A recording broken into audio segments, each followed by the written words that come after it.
Сәлеметсіздер ме? Сіздермен дәрігер Гүлнұр. Сізді өз арнамда көргеніме қуаныштымын. Жұмыртқа жануар ақуызы мен дәрумендерге бай пайдалы өнім.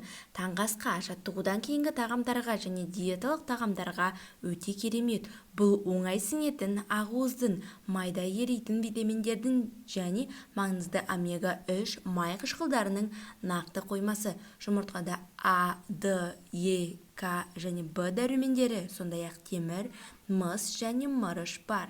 Бірақ ағзаға зиян келтірмеу үшін күн сайын жұмыртқа жеуге бола ма? Жұмыртқалар не үшін пайдалы? Ежелден бері құстардың жұмыртқалары адамдар үшін тамақ ретінде ғана емес, сонымен қатар таптырмас дәрі ретінде де қызмет етті. Тауық жұмыртқалары өте жоғары бағаланады, бірақ өкінішке орай біз бұл туралы ұмытып кетеміз.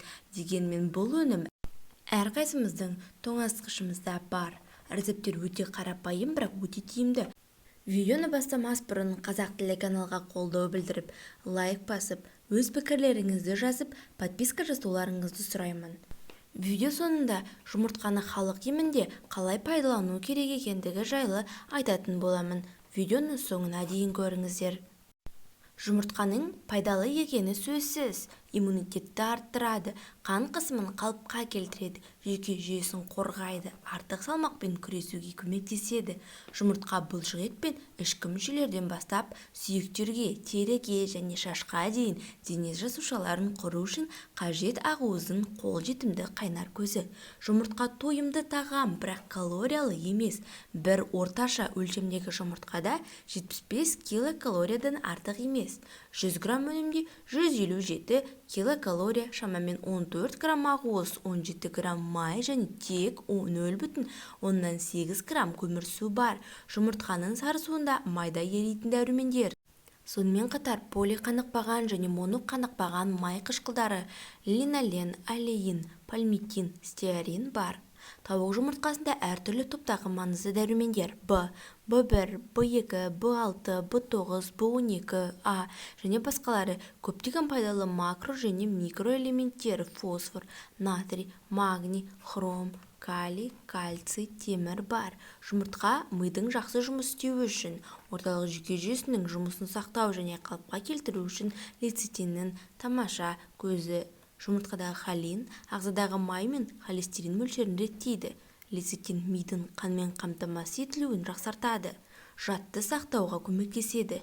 Ұмытшақтық, склероздың дамуына жол бермейді. Жүйке жасушаларын қоректендіреді. Ең дұрысы суға тұтас пісірілген жұмыртқаны тұтынған дұрыс. Сонда ағзамыз қоректік заттардың шамамен 90%-ын сіңіреді. Егер сіз қайнатылған жұмыртқаны ұнатпасаңыз, оны жұмыртқаны жарып, соны суға пісірсеңіз, орысша яйцо пашот деп аталады.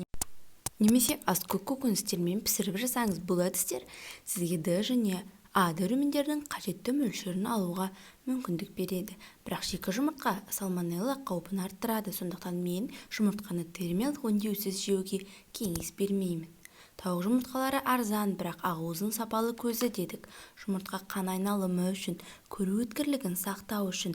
Жұмыртқа құрамындағы заттары катарактаның пайда болуына жол бермейді және көз нервін қоршаған ортаның зиянды әсерінен қорғайды.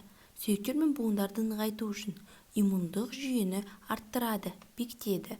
Жұмыртқа қабығының пайдасы. Жұмыртқаның қабығы өте пайдалы, оның құрамында көптеген микроэлементтер бар, олар қымбат мультивитаминдердің кез келгенінен пайдалы.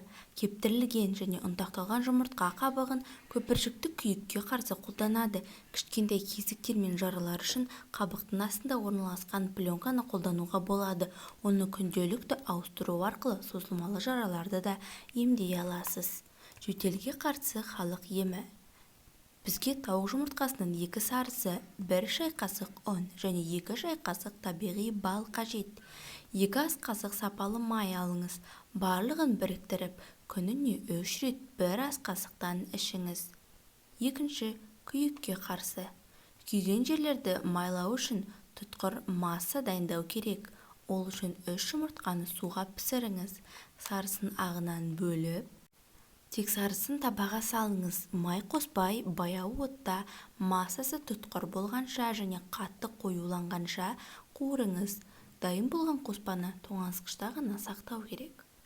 Келесі созылмалы бронхит және бронх демікпесі үшін. Сізге 10 жұмыртқаның қабығы қажет. Оны жақсылап кептіріңіз.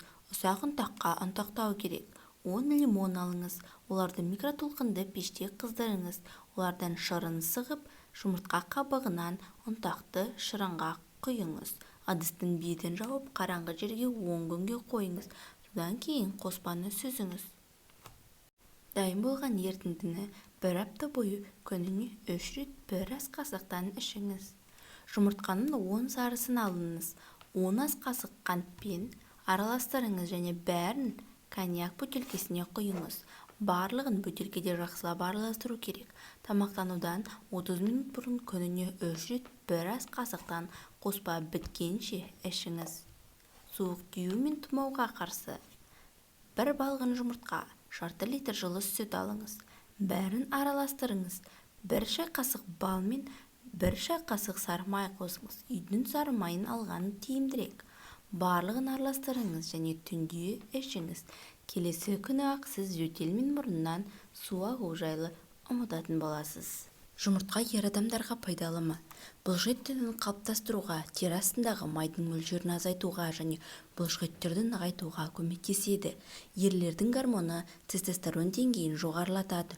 Бұл интимдік өмірге, простата денсаулығына оң әсер етеді. Сонымен қатар көздің көру өткірлігін арттырады. Сондықтан кез келген ер адамға күніне 3-4 жұмыртқа жеп тұрған пайдалы. Әйел адамға қанша жұмыртқа жеген дұрыс? Холестерині жоғары емес, сау адамға жұмыртқаны күніне 2-3 данадан артық емес.